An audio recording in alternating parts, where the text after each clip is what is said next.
welcome to 30 Beware of Spoilers. I am Adam. Now I'm going to go through and eventually renumber them all. Not renumber them on the thing, but renumber them in organizations where each year is a season. So I guess we're in season 7, or we're entering season 7 soon, because this show started a month after. I think it was like September 23rd was when we launched. At the time, spoilers ahead. Now beware of spoilers. But yeah, I think that was a month after. But we hit our 7th anniversary yesterday of 30-minute reviews. Which I put the 7th anniversary on here too. For anyone who wants to listen, Josie came on to talk about stuff, and I think she's going to come on more in the future. But me and her are going to talk about that more this week. But what we're here to talk about today is Prey. And for me, Prey is less going to be the topic, because Prey is very good. I don't think I need to really sell anyone on Prey because of how well the movie works on its own, without needing to be like, oh, and you need to watch this movie because of X, Y, and Z. It's just, the movie's great, and the movie is worth your time to watch. That said, you should watch Prey. It's great acting. I love the fact that they set it in 1730. I think that really works to the movie's favor. And it gives you an opportunity to explore new eras. I'm just not quite as fond of the fact that this is meant to be the first Predator. I'd rather this was like, we're going to have multiple Predators, and it's like, this is how Predator came to Earth. And I think that the way they aged the weapons back kind of pigeonholes you in a way, where it's like, okay, well, this is what the weapons were like then, we can't go too far back now. And they said multiple times, not in the movie, but in the marketing, this is the first time a Predator came to Earth, so they're kind of stuck there. But all of that aside, all of that notwithstanding, what I want to address is Metacritic. If you go on Metacritic, you can see my numeric scores for everything. I've been slowly going through and putting up things that came out, before now. But the point is, if you want to go on to Metacritic, see that, I can go. It's Adam Taylor 792 is my username. And I put up numeric scores for everything. But the thing is, as I've been doing this, I'm noticing a lot of spam and a lot of things that are just not reflective of reality or reflective of what the finished product actually is. Like, they watched a trailer and that was it. Like, one of the movies that, they talk about had an interracial relationship in it. And, that was the big problem with the movie. The movie got too political because it had an interracial relationship.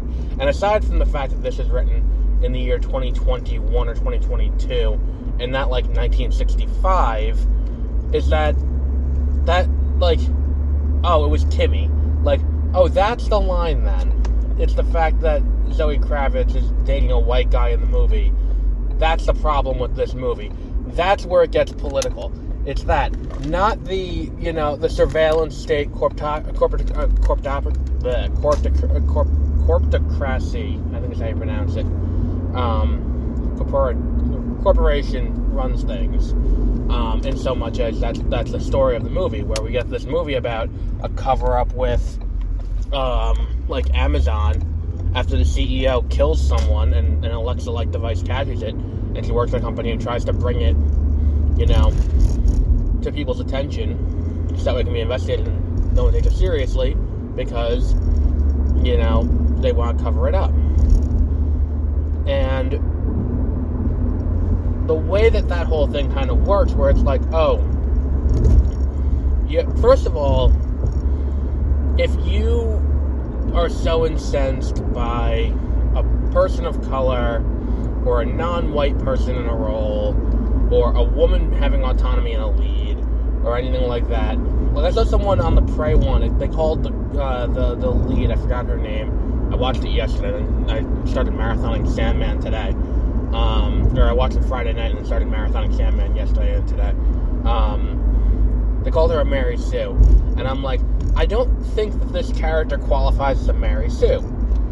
I'm sorry, I don't. I mean, like, it's one of those really dumb things where, like, we're just throwing this word around now and it has no meaning. And the idea of a Mary Sue, first of all, it's a sexist idea that comes from fan fiction where women started to not infiltrate, that sounds wrong, but, like, you know, started to make their mark in fan fiction. They started, you know, coming up with these terms to be like, oh, that's it. And I saw someone compare it to, like, no one calls Dante a Mary Sue. And it's like, Dante is a self-insert character in his fan fiction about all of his favorite philosophers and how they go to hell and back. And it's like, it's a good point. It's like, it redefined Christianity. But yeah, I'm looking at, like, you know, these things, and it's like, it's obvious that it's mass spamming. So I emailed this morning,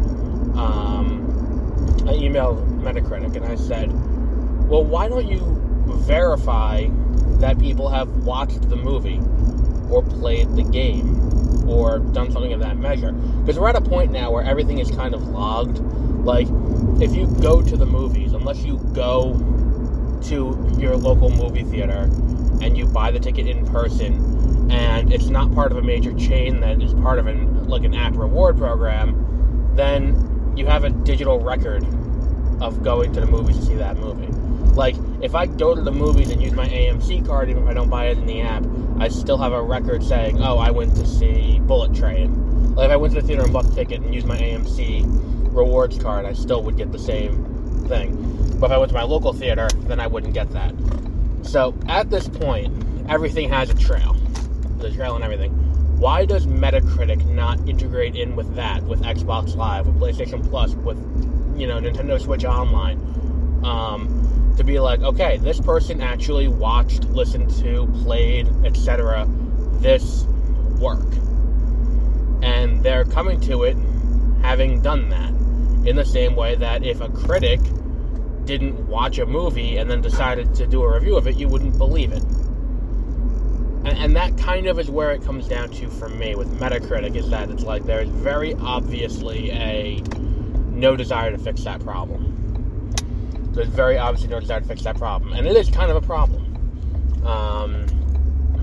Because review bombing may seem innocuous, but it is kind of important because it influences whether people are going to watch it based on the audience score.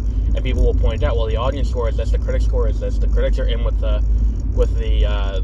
studios. That's not the case. But we'll wrap up there for today. Maybe Metacritic will change things.